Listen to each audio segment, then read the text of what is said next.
গোলাপ ফুল গাছে তো একটা গোলাপ ফুল ফুটেছে আর একটা সুন্দর কলি আসছে, এটাও ফুটবে।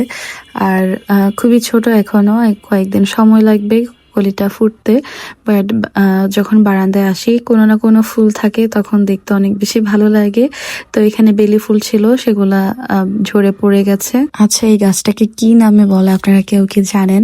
এই গাছটা যখন আমাকে মানি প্ল্যান্ট দিয়েছিল আপু, তো ওই গাছের সাথে দুইটা পাতার একটা ছোট্ট গাছ ছিল, সেটা লাগিয়েছিলাম। সেটা এখন খুব সুন্দর হয়েছে মাশাল্লাহ।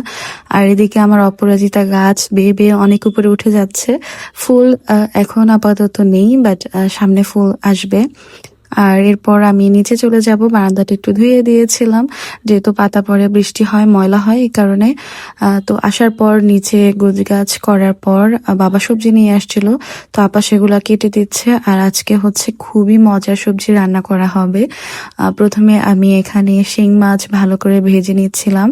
তফার খুব পছন্দ, মানে আমাদের সবারই পছন্দ, বাট তফা পছন্দ করে টমেটোর ঝোল, পাতলা ঝোল রান্না করে দিলে মাছ দিয়ে, সেটা খেতে অনেক বেশি পছন্দ করে।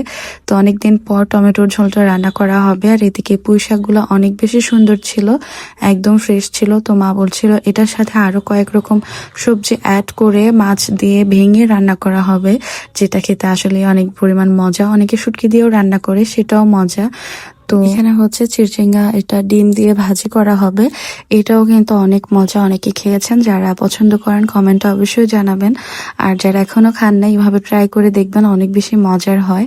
আমাদের বাসায় দুরকম করে রান্না করা হয়, সবজি রান্না করা হয়, আবার সাদা এমনিও ভাজি করা হয়, আবার ডিম দিয়ে একটু ভাজি করা হয়। তো এখানে সবজি যেহেতু মাছ ভেঙে রান্না করা হবে, তো এখানে মাছগুলো আমি ভেজে নিচ্ছিলাম। অল্প মাছ দিয়ে রান্না করা হবে। আর বাসায় বড় মাছ, মানে রুই কাতলা মাছ কেউ ওরকম খেতে চায় না, বাট আবার রান্না না করলেও বলে মাছ ছাড়া খেতে ভালো লাগে না, এরকম।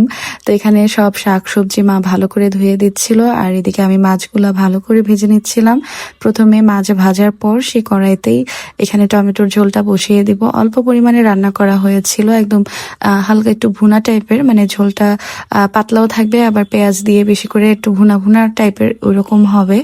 তো আগে পেঁয়াজ টমেটো ভালো করে ভেজে নিতে হবে। যে কোনো তরকারি ভালো করে কষিয়ে রান্না করলে তরকারিটা খেতে অনেক বেশি ভালো লাগে। শাকের সাথে দেওয়ার জন্য এখানে হচ্ছে কাঁঠালের বিচি, আলু আর হচ্ছে কাঁকরোল অ্যাড করেছিল। আর বিভিন্ন রকমের সবজি দিয়ে এভাবে রান্না করলে অনেক বেশি ভালো লাগে। আমাদের বাসায় এক এক সময় এক এক রকম করে রান্না করা হয়।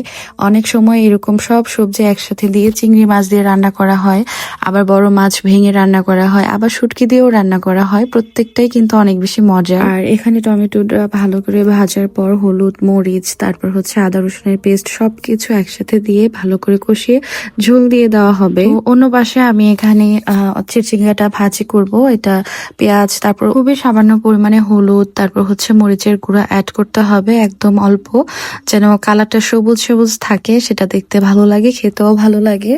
তো এরপর হচ্ছে আমরা এখানে ডিম অ্যাড করব। আগে ভালো করে সিদ্ধ করে নেব। ডিম রান্না করতে তো এরকম সময় লাগে না, তো এটা একটু সিদ্ধ হলে এরপর ডিমটা দিতে হবে যখন তেলটা ভেসে উঠবে তখন।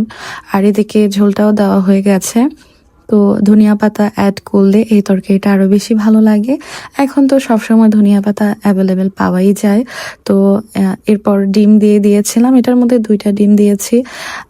এত পরিমাণ মজা হয়েছে আলহামদুলিল্লাহ। বাবা তো এটা দিয়ে ভাত খেয়েছিল, আমার কাছে অনেক ভালো লেগেছে। আচ্ছা, আপনারা যারা এইভাবে খেয়েছেন কমেন্টে জানাবেন কার কেমন লাগে, আর যারা খাননি তারা কিন্তু ট্রাই করে দেখবেন, ইনশাল্লাহ ভালো লাগবে। এটার মধ্যে কিন্তু ডিমের কোনো স্মেল আসে না, ভাজার পর খুবই সুন্দর একটা স্মেল আসে। তো এদিকে মা শাক রান্নার জন্য বসিয়ে দিচ্ছিল।